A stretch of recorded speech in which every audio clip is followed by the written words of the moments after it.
Hoy vamos a hablar de qué normas están vigentes en el país del Perú y Bolivia para el diseño sismo resistente. Comencemos. Dentro del, dentro del diseño sísmico, ¿sí? Vamos a hablar bastante de lo que son las cargas laterales.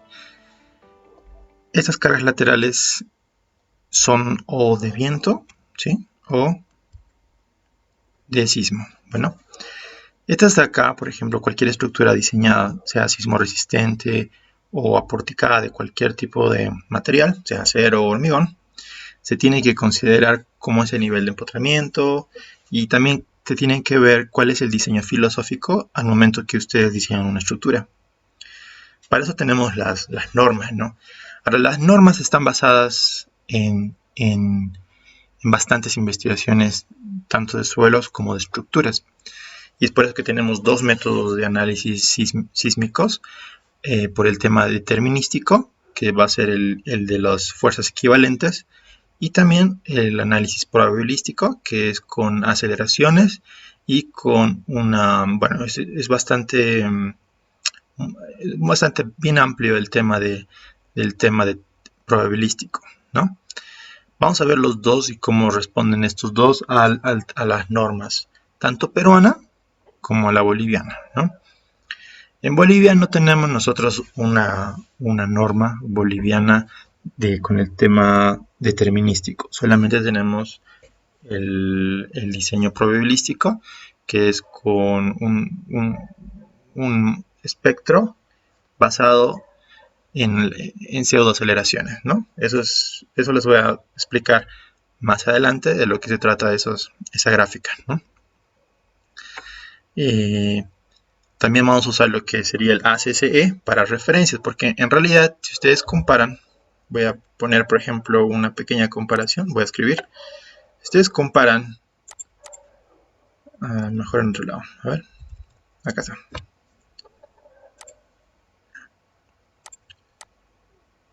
O sea, la cantidad de material, digamos, ¿no?, que hay en el ACCE, si ustedes lo comparan eso con la norma peruana, ahora, está muy bien, ¿sí? Este es el E30. Está muy bien adaptada. Y en realidad casi todo lo que tiene la norma peruana lo tiene el ACCE, ¿no? Y muchas de las normas latinoamericanas, en realidad, incluso la mexicana, está basada en el ACCE. En cambio, la norma boliviana tenemos una fracción del ACCE, que es la guía versión 3 2018. Ya que no, todavía seguimos aplicando, o sea, seguimos formando una norma para el diseño sismo resistente, es por eso que utilizamos todavía el sismo, ¿no? O sea, perdón, esta guía. Entonces, para que me entiendan, para que sea gráfico el tema de cómo es la teoría y cómo vamos a usar todo lo que, o sea, todo lo que está en la norma para aplicarlo en un diseño sismo resistente. Bueno, entonces, entrando acá a la comparación de normas, este mapa de acá, ustedes pueden apreciar, este de acá es de la guía boliviana y esta acá es de la norma peruana. Bueno, entonces yo la he comparado y bueno, la he unido por el tema geográfico.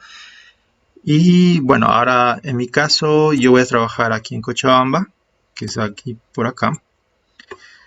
Y si se fijan acá, por acá está Cochabamba. Lo voy a dejar con otro color. A ver. Por acá está Cochabamba. Y ese, no, está más abajo, en realidad es por acá.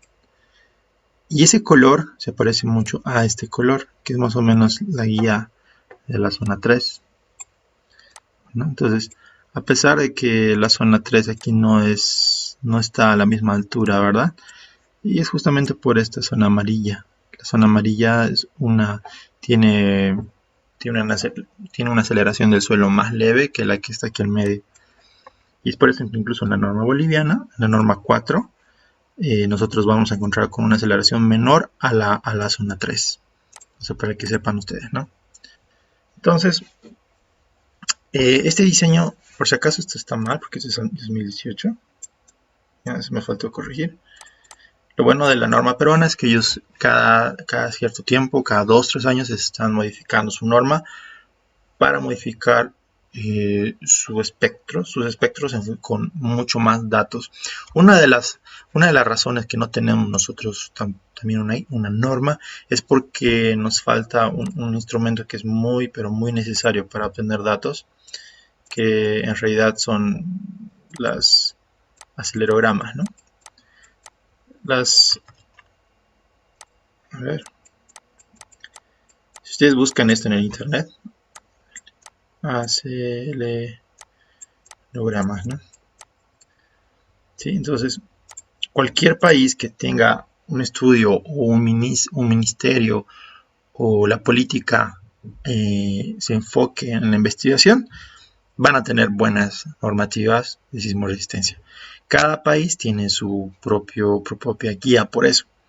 Es porque el estudio lo lleva a que puedan adoptar mejores coeficientes para una mejor modelación de la aceleración del suelo. Bueno, es por eso que se usa acá bastante la norma peruana.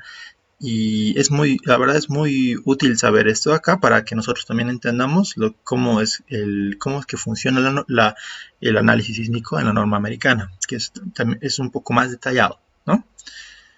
Entonces, empezando con la norma peruana, veamos sus alcances, ¿no? Fíjense que en este país, si esta normativa es obligatoria, tanto en proyectos finales, en tesis, obras nuevas, reparaciones, etc. Entonces, se debe analizar, dice que el sismo con cargas equivalentes, que lo que les decía es el método determinístico, o vulgarmente le llaman sismo estático, y con un análisis pseudo de aceleraciones contemplando el periodo fundamental de la estructura, masa y rigidez, o sismo dinámico, ¿no? Este de acá es un método mucho más probabilístico, ¿no? Entonces es por eso que tenemos los dos métodos en la norma peruana para poder analizar una estructura. Los análisis de tiempo e historia sirven para simular un sismo en una determinada fecha. Entonces, ¿qué quiere decir acá? Que este análisis de tiempo e historia les va a dar, ustedes tienen que obtener un sismo en un determinado tiempo, ¿sí? O no solamente puede ser sismo, también puede ser viento. En un determinado tiempo, cuánto ha sido su aceleración y cuánto ha sido su máximo rango, ¿no?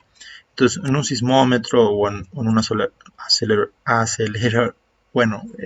acelerograma, ustedes lo van a ver así, más o menos un tiempo análisis, ¿no? Escriban esto en internet, tiempo historia, se van a fijar que tiene se contempla esta forma, ¿no? De cómo se ve un tiempo historia. También se puede cargar a un programa, nuevamente para poder simular ese sismo en tu estructura. Entonces, la filosofía, y eso es creo en general de todas las normas, es que sea para salvar vidas, ¿no? Una de las formas de diseño, ¿sí?, más común es la columna fuerte, viga débil. ¿Por qué es esta? ¿Por qué usamos bastante esta terminología? Si fijan acá, si usted es su columna y pasa un sismo, nosotros diseñamos las vigas con cierta flexibilidad y con cierta ruptura. O sea, es como que la diseñamos para que se rompa. ¿Por qué? Aunque es un poco ilógico, ¿no? Porque nosotros, cuando estamos en un edificio y si se cae una viga, una losa, la estructura tiene que estar todavía de pie. En cambio, si falla una columna, toda la estructura se va a venir abajo. Es por eso que una forma de disipación de energía, bueno, la mejor forma es siempre disipándola en las rótulas plásticas de las vigas, ¿no? Entonces, cuando falla una viga, sí, obviamente puede haber pérdidas humanas, pérdidas materiales muy fuertes, pero la estructura no cae, o por lo menos te da tiempo para que ustedes salgan del edificio, ¿no? Ese es el principal motivo de un diseño sismo resistente. Entonces, todos estos elementos, vigas, columnas, losas, tienen que estar diseñadas en un estado elástico, ¿sí? Pero a pesar que vamos a plantear el sistema para un estado inelástico, ¿no? Esto es muy interesante y ahorita vamos a ver cómo vamos a contemplar estos dos estados. También tenemos que contemplar todos los edificios o como les explico, los servicios básicos en una ciudad. Por ejemplo, tenemos hospitales, tenemos módulos policiales, tenemos bomberos, etcétera, ¿no? O sea, lo más básico donde no puede, o bueno, si fallan esas estructuras, toda la comunidad va a ser afectada. Entonces, hay que reconocer las estructuras en función a su importancia, ¿ya? Entonces, vamos a ver cómo la norma también modifica algunos coeficientes como para que nosotros podemos diseñar esos edificios. Bueno, minimizar los daños de la propiedad, sí, está bien.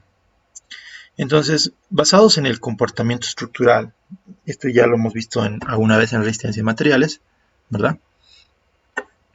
Fíjense cómo es que reacciona la estructura. Primero tiene su estado elástico, ¿no? Y va pasando el esfuerzo y se vuelve un estado inelástico, ¿verdad? Y este estado inelástico es donde nosotros no vamos a llevar ecuaciones de modo de elasticidad, por ejemplo, no la vamos a hacer variar. Lo que hacemos es un estado idealizado de respuesta, acá, ¿no?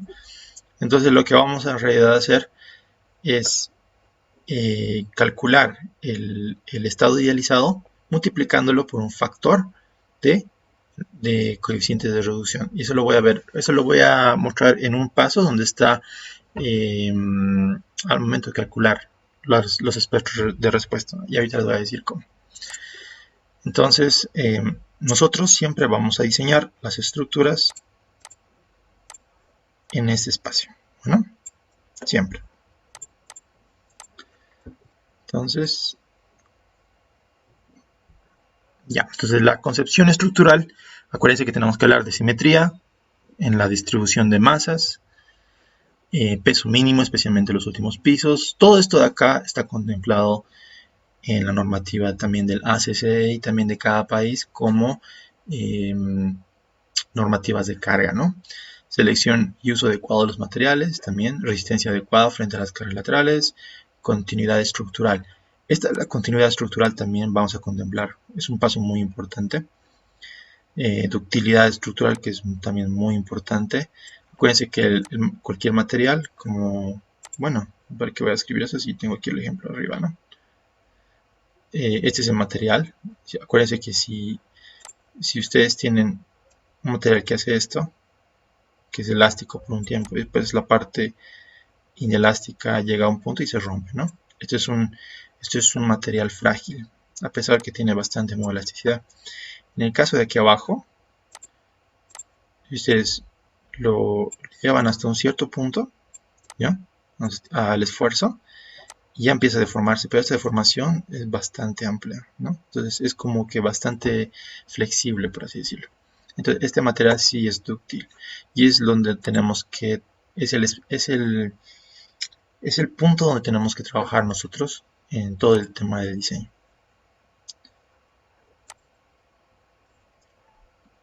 Ya, entonces, consideraciones locales, está bien. Estas consideraciones locales es dependiendo de cada país. Y bueno, la práctica constructiva y supervisión estructural rigurosa. Sí o sí tiene que verse eso todo el tiempo.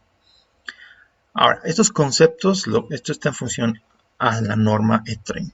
Bueno, esto lo vamos a ver en la norma E30 del año 2018, donde empieza a dividir, como he mostrado ya en otra diapositiva, empieza a dividir a Perú por zonas, ¿no? Y cada zona tiene su propia aceleración. Ahora, esta aceleración que ustedes ven acá, ¿sí? Está basada en estudios, ¿no? O sea, ustedes acá, por ejemplo, han puesto bastantes acelerogramas por todo el territorio, ¿no?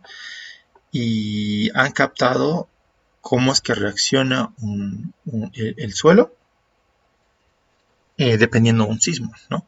Entonces, ya dependiendo de eso han sacado como una media, no un promedio, sino una media. Y a partir de esa media, nosotros podemos trabajar con estos diferentes tipos de aceleraciones de suelo. Bueno, entonces es importante que entendamos que esto es un aspecto geotécnico. ¿Ya? Entonces, ya viendo acá la rocadura, hay suelos rígidos, suelos intermedios, suelos blandos. Nosotros sabemos que por mecánica de suelos no solamente están divididos en 4, ¿no? Para un proyecto relativamente pequeño pueden usar estos coeficientes, está muy bien. ¿Por qué? Porque en realidad la norma, y les voy a mostrar acá, ¿dónde está la norma? Aquí está.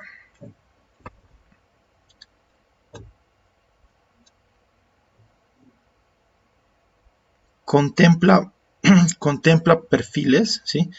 Para condiciones especiales. Por ejemplo, la roca dura la está contemplando en función a las velocidades para la amplificación de la frecuencia cuando pues, sucede un sismo, ¿no? Es por eso que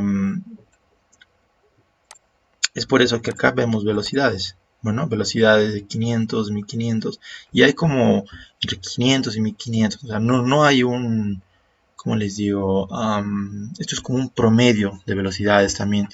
Entonces ustedes tienen que saber que esto de acá es como algo bien general.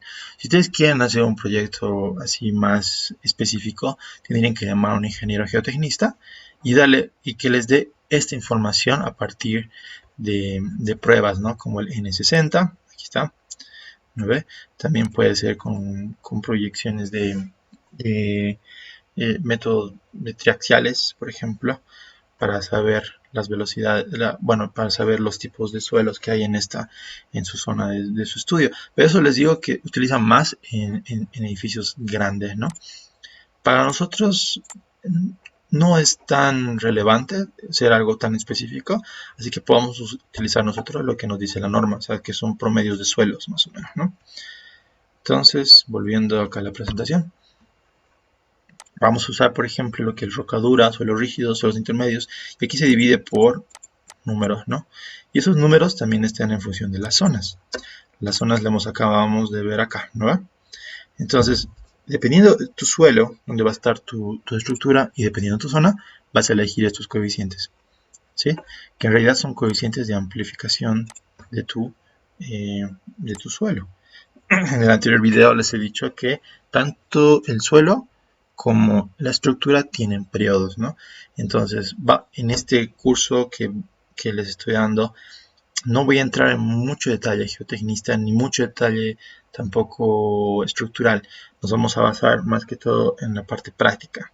O sea, ¿por qué? Porque en realidad, todo lo que les estoy hablando es un curso ya muy avanzado de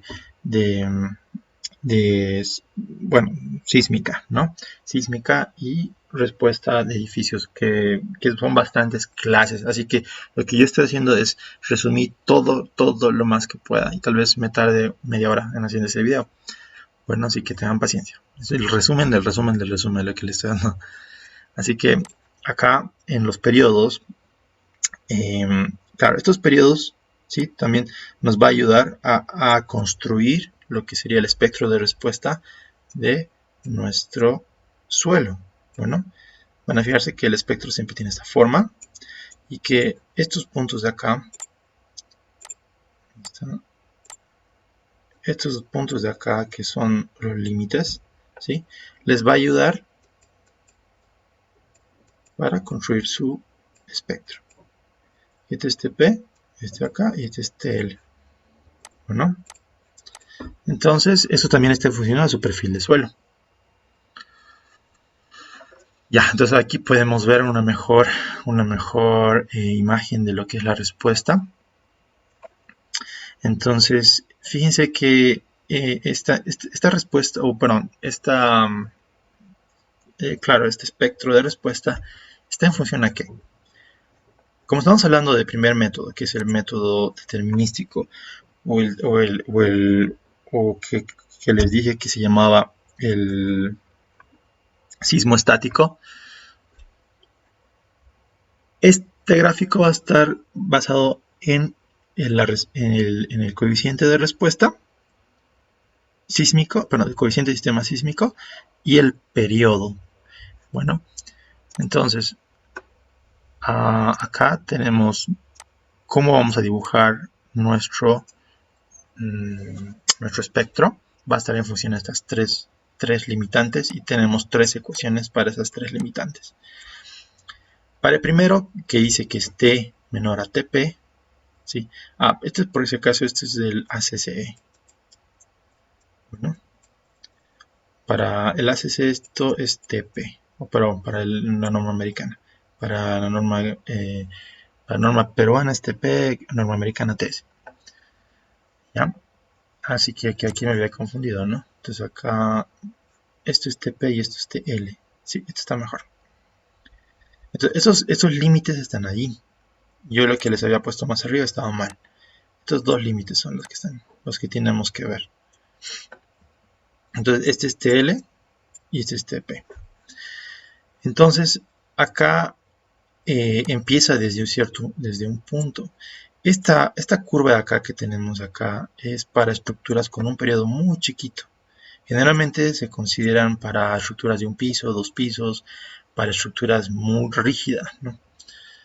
¿Ya? Entonces, acá después tenemos el C, que va a ser esta constante, que va a ser de 2.5, y hasta llegar al límite de TP, ¿verdad? Entonces, estamos llegando acá a TP, a TL, entonces si el periodo está por acá, lo voy a dibujar con otro color. Digamos, si el periodo está por acá, entonces tenemos que usar esta fórmula para poder dibujar esta curva de acá. Pasamos TL y dibujamos con esta curva de acá. Bueno, entonces son como una constante acá, 2.5. Y después viene una curva, y después viene otra curva. ¿Y para qué sirve eso? Nosotros tenemos que hallar el periodo natural de la estructura a la que estamos diseñando. Ese es T. Bueno, y eso lo podemos calcular, ¿cómo les digo? Tanto por fórmulas empíricas o por un modelo mucho más avanzado que sería con matrices, ¿no? Ahora, cuando nosotros pongamos eso en un programa como el ETAPS, el periodo lo podemos sacar fácilmente poniendo toda la estructura y nos va a dar el periodo rápido, ¿no?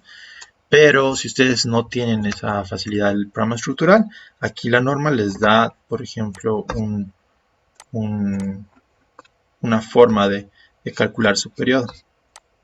Entonces aquí está en el capítulo 28.4 el periodo fundamental de vibración. Fíjense que es HN, que es la altura del edificio, sobre CT, que va a ser edificios cuyo elemento resistente. Aquí les da bastantes formas de interpretar qué es CT. Ya también pueden utilizar esta de acá, donde les va a decir qué es P, qué es D. Y bueno, entonces hay formas de calcular el periodo del edificio de esa forma. Una de las formas, por así decirlo, más rudimentarias o la forma más fácil de saber el periodo, y así como le dijeron al ojo, sería, digamos, número de pisos. Está mal. Perdón. Número de pisos sobre 10. Si este edificio, por ejemplo, tiene 2 pisos, su periodo fundamental va a ser aproximadamente de 0.2 segundos. Entonces, es una forma rápida de calcular el periodo, ¿no? Que va a ser el periodo de la estructura T, digamos, este T de acá. Lo que estamos haciendo entonces es ver dónde va a estar tu periodo de tu edificio en toda esta gráfica. Si tu periodo está acá, por ejemplo, o está acá, ¿no?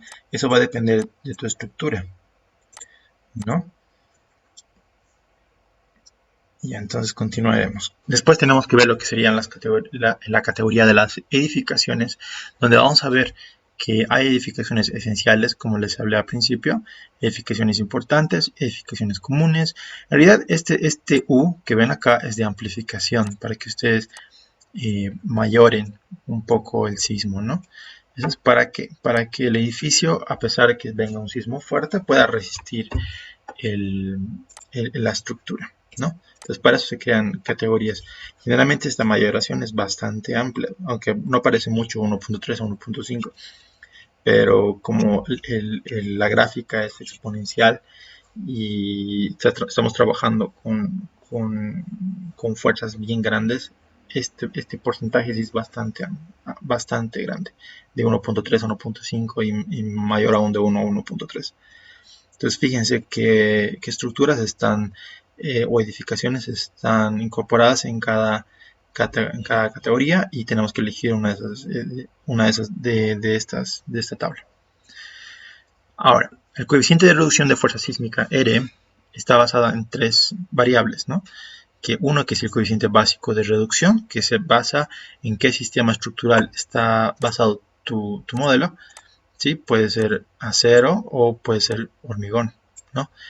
Generalmente nosotros trabajamos con hormigón pórticos para edificios altos o para pequeños también hay dual, que son columnas y también son muros o muros estructurales también, ¿sí? Que solamente son muros, no hay columnas. Muros también hay, como les decía, o sea, pueden ver un montón de tipos de estructuras, ¿no? Y para eso tenemos estos de acá. Albañilería armada, confirmada. Acuérdense que también tenemos de ladrillo gambote, acá se lo conoce como ladrillo estructural, y madera tenemos también nuestro coeficiente básico de reducción, ¿no? Ahora, ¿qué es el IA y el IP? Eso es solamente hablar de esos dos coeficientes se toma bastante tiempo, ¿no? Pero se los voy a poner de una forma más simplificada posible. Entonces, estos dos hablan de la regularidad estructural del suelo, donde dice que son la configuración resistente a las cargas laterales, donde no tiene que haber, o puede haber, o no puede haber irregularidad, ¿no? Y eso en función a esas, la geometría, o el peso, o la discontinuidad estructural, vamos a poner ciertos coeficientes, o sea, vamos a adoptar ciertos coeficientes para poner acá en el coeficiente, que es el coeficiente C, perdón, el coeficiente R, que es de reducción de fuerzas sísmicas. Entonces, este factor IA se determina, o sea, van a tener una tabla, tanto como IA y como IP. Veamos su norma. Acá tenemos una tabla bastante amplia, que está más arriba, perdón. Tenemos entonces acá el IA. Fíjense que tenemos bastantes factores, ¿no? Donde vamos a ver lo que es una irregularidad y una irregularidad extrema. Entonces hay una diferencia entre ambas, ¿no? Y eso se puede presentar tanto del suelo, ¿sí? Como la rigidez, como la masa y la geometría, la discontinuidad y en los sistemas resistentes, ¿no? Ahora, el IP, ¿sí? Se refiere a la irregularidad en planta. ¿Qué quiere decir? Que puede ser que una losa sea diferente a otra, por ejemplo, ¿no? Entonces ahí hay como el diafragma empieza a cambiar su centro de masa y eso produce torsión al momento que pasa un sismo o una carga lateral. Entonces, fíjense que incluso puede haber discontinuidad de diafragmas. Sabemos nosotros, digamos, que en un centro comercial tiene forma de C más o menos, ¿no? Donde aquí al medio de la losa está el ascensor o pues el espacio vacío, ¿no? Entonces ahí puede haber una discontinuidad del diafragma o de la losa. Entonces sistemas tal vez no paralelos. O sea, hay un montón de cosas que ustedes tienen que ver acá, que ustedes pueden hacerse tablas y en función a todo lo que les dice acá para saber en qué, dónde está su estructura y agarrar el coeficiente menor y poner ese en la fórmula que les he dado acá. Entonces, esta es la fórmula. Eligen el menor y lo ponen ahí para el R. Bueno, a ver, ¿qué más? Entonces, en resumen, con respecto a las irregularidades, vamos a ver en la norma peruana, que esto está en el artículo 20, tabla 8 y 9. En la guía boliviana solamente hay recomendaciones, ¿vale? No hay una regulación, por así decirlo, ¿ya? Y en el ACCE sí es mucho más detallado, tiene más detalles que la norma peruana, porque no solamente habla em, de las irregularidades, sino habla también de la flexibilidad y la redundancia, ¿no? Entonces, es como les decía, ese es el proceso de análisis que tenemos que ver. Y no es que sea mejor la americana, no es que sea mejor la peruana, es que depende de cada país cuánto dinero invierten en la investigación de este tema en específico, ¿no? Sabemos que la norma americana tiene casi fondos ilimitados para poder hacer estos tipos de estudios, y es por eso que también de alguna forma podemos aprender de estos estudios para adoptarlo a nuestros países. Entonces, aquí un ejemplo de regularidad, como les decía, esto se parece como un centro comercial, ¿no? Aquí fíjense que no, el diafragma y aquí al medio no hay, ¿no? Y estructuras así medias raras, donde si ustedes ponen acá la carga, esto produce excentricidad en el edificio, ¿no? Entonces, esas cositas hay que ver. Hay discontinuidad a veces. Entonces, y algo que tenemos que también saber es que los arquitectos no les gusta nada simétrico, ¿no? Entonces tratan de siempre hacer algo asimétrico o algo como que no tan cuadrado, por así decirlo. ¿Ya? Entonces, claro, dependiendo de la zona, la categoría de la edificación, podemos tener ciertas restricciones con respecto a la irregularidad. Por ejemplo, tenemos la categoría de la edificación A1 y A2, y en estas zonas que es 432 no se permite para nada las irregularidades. En el 1 sí se pueden permitir irregularidades, pero no se puede permitir irregularidades extremas. En la categoría B de edificios, fíjense que no se permiten tampoco irregularidades extremas, pero en la zona 1 no hay restricciones. Ustedes pueden construir los edificios que ustedes quieran, ¿no? Ahí, sí, como ustedes quieran, no sé, estoy inventando. Entonces, ¿por qué? Porque el sismo no va a ser tan fuerte, no porque, no porque el suelo sea más débil o más fuerte, sino es que el suelo, como les había explicado, tiene, o sea, amplifica las ondas sísmicas en función a la zona que ustedes estén. Así que si ustedes estamos en la zona 432, el suelo va a amplificar mucho más el sismo hasta que llegue a la estructura. Y ahí es donde va a haber problemas muy fuertes, ¿no? Y es por eso que en general en los edificios importantes, y ustedes me van a dar la razón, hospitales o estaciones de policía, estaciones de bomberos, la mayoría de esos edificios son cuadrados. ¿Por qué? Porque no hay ningún tipo de irregularidad ahí. Entonces es más fácil predecir el momento que va a producirse cuando pase un sismo, y el edificio aguanta tranquilamente. Bueno, entonces aquí un ejemplo, por ejemplo, de modelación, de modelación de algo irregular. Aquí también. ¿Ya? Entonces, ya al empezar a trabajar con el SAP o el ETAPS o el robot, tenemos que entender algo muy importante del análisis estructural. Entonces tenemos que ver que cada fuerza sísmica es independiente en las dos direcciones ortogonales. Acuérdense que en todos los programas tenemos tanto en el eje X como en el eje Y, ¿no? Entonces el sismo tiene que ser basado en las dos direcciones, primero. Y después que esto acá es para algo más específico, para diseños verticales. Esto no lo vamos a ver, ¿ya? Solamente vamos a hacer este acá, que es consideración para el análisis, ¿ya? Y modelos en el análisis tenemos, a ver, tenemos que ver cómo se contempla la distribución espacial de masas, acá, importante, rigideces, o sea, cómo vamos a poner columnas, las vigas, las losas.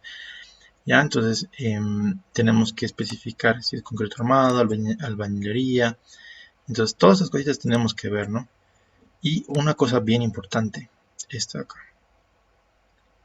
Tenemos que ignorar la fisuración y más que refuerzo, la fisuración, ¿no? Esto en la norma americana también funciona, pero para ciertos tipos de casos, ¿no? En la norma boliviana contemplamos la fisuración reduciendo el modo de elasticidad. Esa es una forma de acá que les puse. Entonces, fíjense acá. En la norma boliviana tenemos este modo de elasticidad que está en megapascales. Si ustedes hacen ese cálculo de, digamos, que yo tengo un edificio de 250 kilogramos en el metro cuadrado como FC, eso va a ser igual a 25 megapascales, ¿no? Entonces tenemos 3600 por raíz de 225. Ahorita les digo cuánto es. Es 15100, digamos. Aquí voy a poner un ejemplo. FC 250, digamos. Kilogramos sobre centímetro cuadrado. Acuérdense que eso equivale a 25 megapascales. Entonces, el modo de elasticidad reducido va a ser de 15.550. No, perdón, 15.500. 15.500 más. ¿Ya? Si nosotros trabajamos con el modo de elasticidad normal del ACI, es 15.100 por raíz de FC, pero el FC en kilogramos centímetro cuadrado. Así que voy a multiplicar eso. Sería 25.250. Y eso lo voy a dividir entre 10. Voy a tener 23. Por si acaso, estas unidades están en megapascales. Y acá en el ACI tengo 23.875 megapascales. Hay una razón de casi reducción del 32 o 35% de reducción, ¿no? ¿Para qué? Aquí está la explicación. Este modo de elasticidad permite considerar de una manera sencilla el agrietamiento de los elementos de hormigón y las deformaciones a largo plazo. Entonces, en la norma boliviana nosotros tenemos que reducir el modo de elasticidad, algo que la norma peruana dice que no la consideres. Bueno, eso es una diferencia bastante importante. Ahora, para edificios en los que se pueda razonablemente suponer que los sistemas de piso funcionan como diafragmas rígidos, se puede usar un modelo con masas concentradas, ¿no? Esto de diafragmas rígidos está basado en el espesor de tu losa. Si tu espesor de tu losa, pues si fuera de una o dos direcciones, si es mayor a 5 centímetros, ¿ya? Entonces se considera una losa rígida o un diafragma rígido. La flexibilidad del diafragma, porque en los programas solo te va a preguntar si es diafragma rígido o diafragma flexible, se basa en la discontinuidad de tu diafragma, ¿no? Entonces tienen que ver ustedes bien qué diafragma van a usar. En nuestros casos, generalmente para edificios de planta tipo, siempre vamos a usar diafragmas rígidos. Entonces, ya, se dice verifica las diafragmas tengan la rigidez y resistencia suficiente para asegurar la distribución antes mencionada, está bien. Y después el modelo estructural incluye la tabiquería que no está debidamente aislada. O sea, aquí tenemos que ver lo que sería la carga muerta no estructural, ¿no? Para los pisos que no constituyen diafragmas rígidos, los elementos resistentes son diseñados para las fuerzas horizontales que directamente les corresponde. ¿Ya? Entonces eso sería también para un análisis de elementos que no van a ser rígidos, como les acabo de mencionar. Después tenemos... está bien, además no pasa nada. Estimación de peso. Entonces, dependiendo la categoría, porque eso es muy importante, nosotros no vamos a utilizar la combinación de cargas para la estimación de masas o para participación de masas. Según la norma, en estos dos, que es lo más común, la carga muerta se va a tomar como el, recuerdo mejor, como el 100%, ¿no? Para esos dos casos. Y la carga viva para categorías A y B se consideran 50%.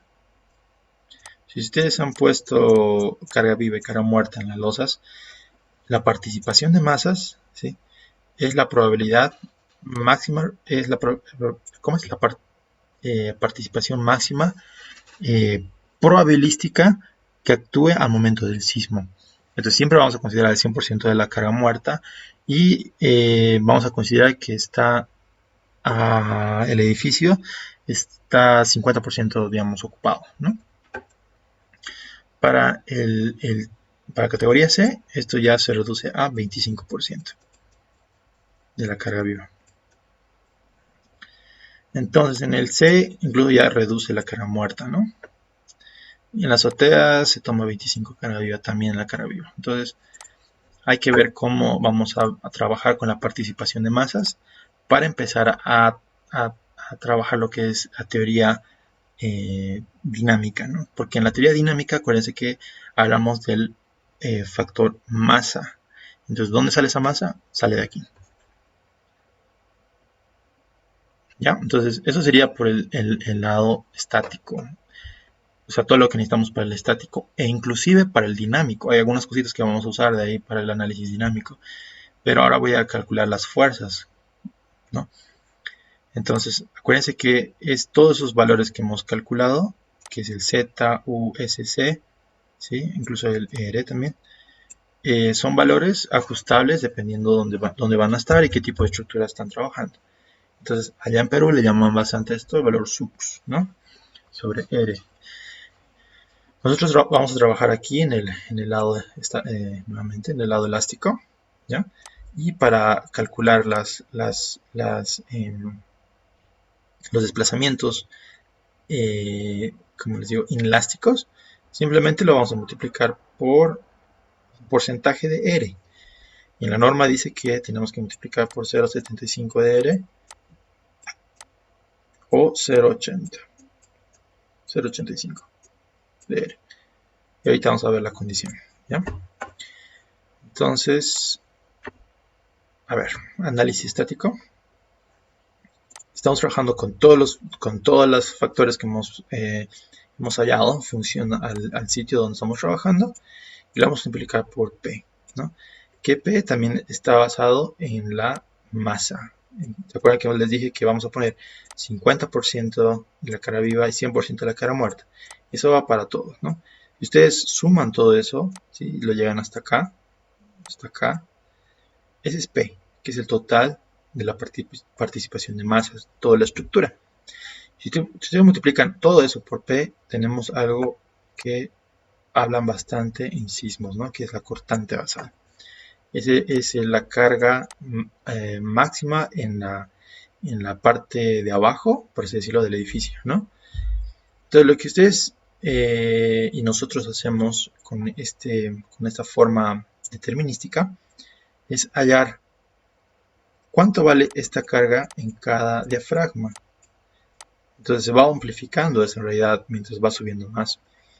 Entonces acá hallamos una matriz de desplazamientos, ¿ya? Y acuérdense que en hiperestática o en análisis estructural, al tener esto acá, ¿no?, al tener el desplazamiento y tener la rigidez, podemos calcular la fuerza, ¿no? Entonces ese es el análisis determinístico. Y entonces, ya teniendo el cortante basal total, ¿cómo es que nosotros distribuimos eso a cada piso? ¿No? Este es muy importante, este factor de acá. Es un factor de distribución de fuerza sísmica. Y ese factor está calculado dependiendo de la masa de cada piso por la altura de cada piso elevado a la K. Fíjense que si K es menor, o sea, perdón, sí, claro, si el periodo de su estructura es menor o igual a 0,5, ustedes utilizan K igual a 1. Si T es mayor a 0,5, entonces K es este valor que ustedes tienen que calcular. y de esta forma se calcula lo que es el periodo. Si ya es a partir de 2, esto por ejemplo es el ACCE. El ACCE llega hasta 2.5. La norma peruana es 2 solamente. Bueno, entonces nunca, no tiene que sobrepasar T2, T mayor a 2 para la estructura. Entonces, tenemos la participación de masa de cada piso por su altura dividido entre la sumatoria de de cada uno de los pisos, ¿no? Y vamos a tener un porcentaje, digamos, de 0.03, digamos. Abajo para el otro piso va a ser de, digamos, coeficiente 3, digamos, 0.31, no sé, así. O sea, se va esto a variar en función a cada piso. Y como pueden ver que si es la sumatoria, entonces abajo es donde va a ser más chiquito esto, ¿no? Y es lógico ver este tipo de cargas. Perdón. Bueno, entonces eso es todo lo que tenemos que saber con el tema de análisis determinístico o de cargas, como les digo, estas cargas que son en fuerzas equivalentes, perdón. Entonces, lo que no hemos hablado todavía es la excentricidad accidental, que en realidad es esta fuerza que están aplicando a cada piso, tiene que tener una cierta excentricidad. Si ustedes tienen acá su masa, por ejemplo, su piso, digamos, ¿no? Y su centro de gravedad, toda su masa está acá, más o menos, ¿no? Y yo tengo acá una columna,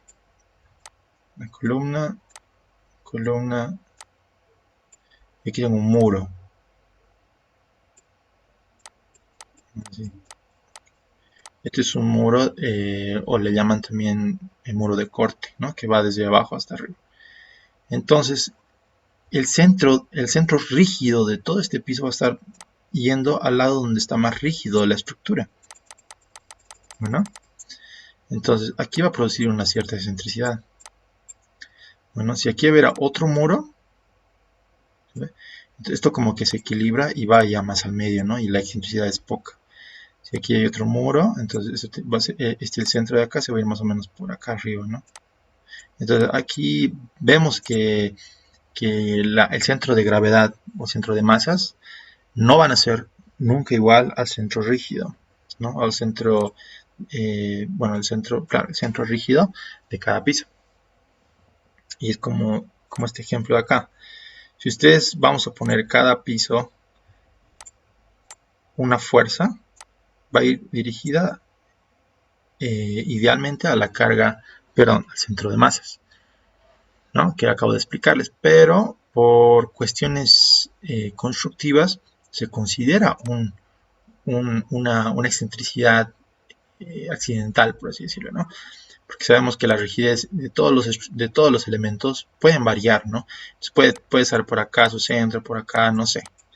Entonces, nosotros consideramos un centro, bueno, una excentricidad accidental, justamente para evitar ese problema, ¿no? Y para considerar la torsión del edificio, ¿no?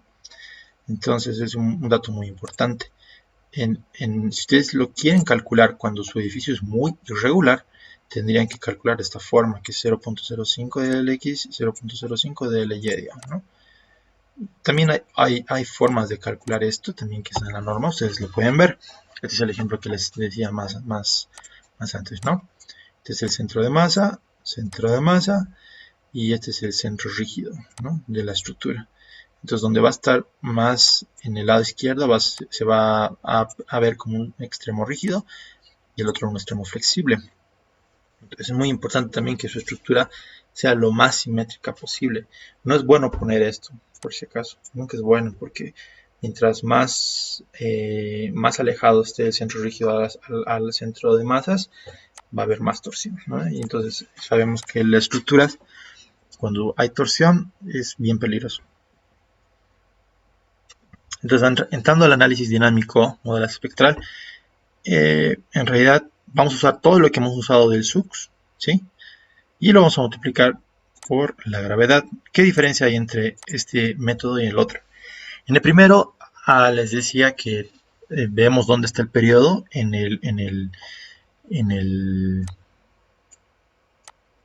espectro, ¿verdad? Que está en función al coeficiente sísmico y el periodo. ¿Ya? En este caso, lo que yo estoy haciendo es esto. Voy a seguir haciendo el periodo, pero aquí van a estar las aceleraciones. Bueno, y esta aceleración está en función a cuántos Gs está sometida a la estructura, o perdón, el suelo. Entonces, ¿qué tenemos? ¿Cuál es la mayor diferencia acá? Va a tener casi la misma forma, ¿no? Este C de acá va a variar para graficar. O sea, para graficar esto, ahora voy a hacer variar en función al T. Ustedes el T ya lo van a obtener de la estructura, ¿no? Que es el periodo natural de la estructura. Y el G, que es la gravedad, va a ser de 9.81. ¿Sí? Eso, las unidades son muy importantes. ¿Ya? Entonces, esto va a ser metros sobre segundo al cuadrado, ¿no? Ya, entonces, al hacer esta gráfica, nos va a salir muy parecida a la de arriba. Y lo que va a hacer el programa, en realidad, es analizar a cada punto o a cada intervalo, le va a dar un valor en función a tu periodo fundamental de su estructura, una aceleración. Entonces es muy importante por eso que hagamos un buen gráfico y lo subamos eso a un programa. Entonces por eso también se llama este análisis probabilístico o dinámico, porque el programa va insertando la gravedad, o sea, perdón, va insertando la carga a un tiempo diferente, ¿no? Entonces, a donde vamos a trabajar los números, ustedes han debido escuchar los números de modos en una estructura. Entonces, es importante, por eso, entender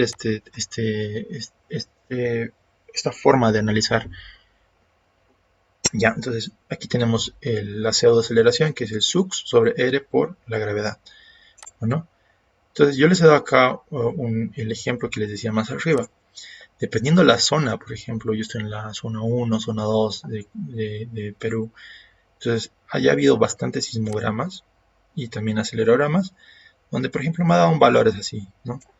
Valores así, un montón de valores. Entonces, lo que hace la norma y lo que hacen los investigadores es sacar aquí la media, ¿no? Para que nosotros entremos en el rango. Todo esto acá. Entonces, es importante, por eso les decía el tema de investigación, para que tengamos modelos más precisos para nuestras estructuras. Entonces, aquí les estoy dando ejemplos de espectros, de pseudoaceleraciones, para rocas, por ejemplo. Entonces, para rocas, fíjense que este es el ejemplo que les voy a dar más en el siguiente video. Donde está aquí graficado, fíjense cómo es la curva acá, es bien pequeña. ¿Por qué? Porque en el anterior video también han visto que, si ustedes ven el sismograma, las ondas de las rocas son pequeñas, ¿no? A diferencia de los suaves, ¿no? Entonces las suaves amplifican mucho más. O sea, la amplificación es mucho más grande. Y es por eso que cuando tienen, si esto es suave, ¿no ves? Y esto es roca o elementos rígidos, es por eso que si meten, bueno, si ustedes construyen sobre lechos suaves a edificios altos, donde su periodo también es grande, entonces tiende a amplificarse más esto, ¿no? En cambio, cuando meten esto grande, que es el periodo grande, a algo que es relativamente corto, entonces hay como que interrupciones, ¿no? Entonces se reduce. Entonces, esa es la mecánica que tienen que ustedes ver al momento de seleccionar el tipo de suelo y dónde van a construir el edificio, ¿no? O sea, cuál es el comportamiento dinámico, suelo y estructura. Este es un suelo más rígido. Fíjense cómo cambia el espectro, ¿no? Este es un suelo intermedio y un suelo blando. Entonces sí es bastante diferente el comportamiento del suelo. Entonces ese es el ejemplo que les decía, ¿no? Edificios. Acá si estamos sobre sedimentos suaves, esto va a colapsar, sí o sí. Y acá también, como son pequeños y también la onda de la frecuencia de la roca es pequeña, esto se amplifica y esto va a colapsar también. Entonces tenemos que ver nosotros que no amplifique nuestro suelo a nuestro edificio por su periodo fundamental. Bueno, un ejemplo de una gráfica de periodo en función a la altura, podemos verla acá en el ACCE, en el comentario 12.8, que mientras la altura aumenta, ¿sí? No, esto no es la altura. Mientras la altura aumenta, también aumenta la frecuencia, ¿sí? O el periodo, perdón, no frecuencia, periodo del edificio. Y es por eso que ven acá en el edificio, el periodo es más grande en función a su altura. Es muy importante que entiendan eso. Tenemos un espectro de respuesta, entonces también podemos graficar lo que sería un espectro no solo de aceleraciones, sino de desplazamientos, de velocidades, y aquí están de las aceleraciones, ¿no? Esto es lo que hace un ingeniero geotecnista. Ellos te pueden dar estos datos acá, ¿no? Para que ustedes puedan tomar un espectro y trabajar con eso a su comodidad, ¿no? Algo que quiero que entiendan, que mientras el periodo es más grande del suelo, fíjense el desplazamiento que va pasando es mucho mayor. Fíjense acá. Entonces, mientras el periodo es más chiquito, aquí el desplazamiento es más pequeño también, ¿no? Ahora hay una relación entre desplazamiento pequeño y rigidez, ¿se acuerdan? Si la estructura es más rígida, absorbe mucho más fuerzas y por ende se desplaza menos. A diferencia también, si tenemos un elemento muy flexible, tiene menos rigidez, pero hay más desplazamiento. Nosotros tenemos que llegar al medio. Tenemos que tener un término medio para tener un buen diseño.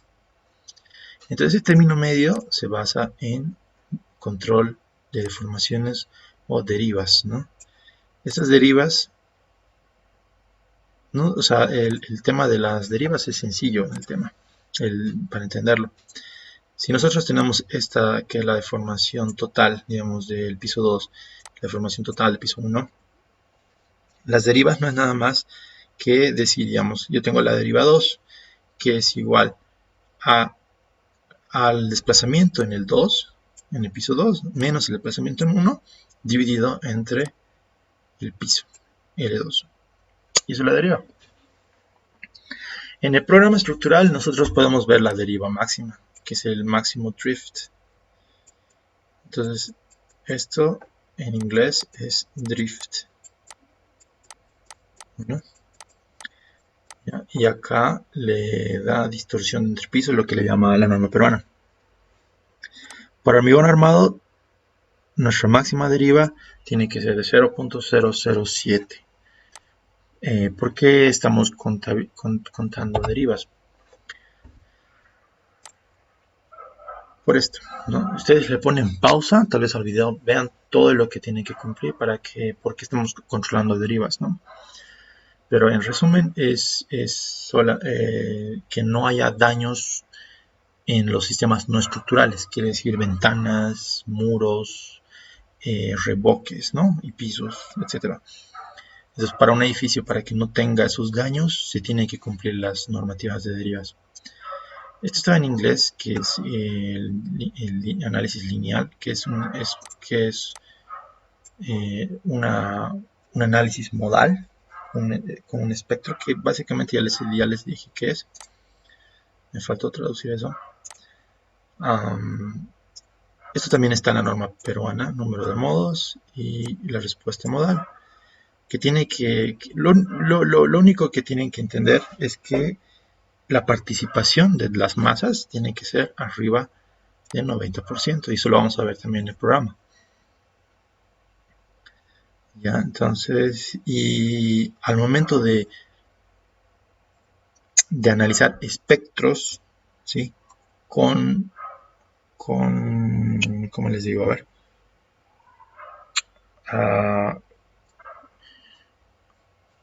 Ah, ¿Cómo sería esto? Me olvidé la palabra. O sea, tienen que relacionar tanto lo que es espectro con la estructura y el suelo. Obviamente, el espectro está en función de estos dos, ¿no ven? Pero pasa en diferentes tiempos. Entonces, por eso le llaman esto un análisis dinámico, porque va cambiando en el tiempo. Entonces, una forma de analizar este comportamiento está acá. En el programa les va a decir que vamos a utilizar estos dos métodos de combinación, el CQC y el SRSS, que es integración doble. Bueno, todo esto de acá, chicos, yo les puedo dar un libro, les voy a dejar esto en la descripción del video, donde pueden hallar toda la teoría, lo que les he hablado, pero en 7 capítulos, que es bastante amplio el tema de este de acá de sismos. ¿Ya? Si quieren entender, interiorizarse un poco más a lo que es el diseño sísmico. El análisis P delta también lo vamos a analizar, que es un análisis de segundo orden, que un programa estructural lo analiza muy fácil, que no es nada más que esto, ¿no? Si ustedes tienen una carga P y el desplazamiento acá sucede tanto en el eje X como en el eje Y, y esto puede amplificar lo que es el momento, ¿no? Y el desplazamiento. Fíjense, cuando nosotros no analizamos el efecto P delta, este es el sistema idealizado. Si ustedes incluyen el efecto P delta en la fuerza y el desplazamiento, esto incluso puede reducir, ¿no? O sea, puede reducir, o puede aumentar, perdón, el desplazamiento incluso con una fuerza menor. Y eso es lógico, ¿no? Porque si ustedes tienen una fuerza acá y esto empieza a deformarse, si se sigue deformando, se va a deformar mucho más, ¿no? Entonces, sin la necesidad de aumentar cargas. Es el efecto P delta. Eso también lo vamos a poner en el programa. Bueno, entonces, y la vamos a también comparar con la carga, con la guía boliviana. Ya hemos hablado de los condiciones, etcétera. Y acá en Bolivia solamente se utilizan 4 tipos de rocas, 4 tipos de suelos, y ese factor va a estar acá, ¿no? Acuérdense que les dije que en la norma boliviana solo analizamos el análisis dinámico. También hay categorías para qué tipo de estructura vamos a hablar. ¿Ya? Entonces esa categoría tiene su factor de importancia, cada categoría. ¿Ya? Y dependiendo en qué zona estés, vas a asumirte una aceleración, pero esa tiene que estar dividido entre G, eso es muy importante. Al momento que pongamos esto a de TAPS, van a ver la diferencia. ¿Ya? Entonces, este es el mismo espectro, ¿sí? Es mucho más sencillo, fíjense que es más general esto. Entonces, hay igual 3 ecuaciones para hacer los 3 picos. ¿Ya? Entonces, eso sería básicamente todo. Vamos a analizar lo que es también el factor de comportamiento sísmico. Para la norma peruana es R, para nosotros es FC, ¿no? Entonces, en el programa, nosotros vamos a analizar esto acá, pero para el comportamiento inelástico lo tenemos que dividir sobre el factor de comportamiento elástico, ¿no? Entonces se debe cumplir con la utilidad. Bueno, eso sería el análisis de las normativas, tanto ACCE, boliviana y peruana. Espero que les haya gustado el video. Y el siguiente video vamos a poner esto en planillas y ponerlo a prueba. Si te gustó el video, no olvides dejarme un me gusta y suscribirte a mi canal para más videos informativos y cursos de ingeniería civil. Hasta pronto.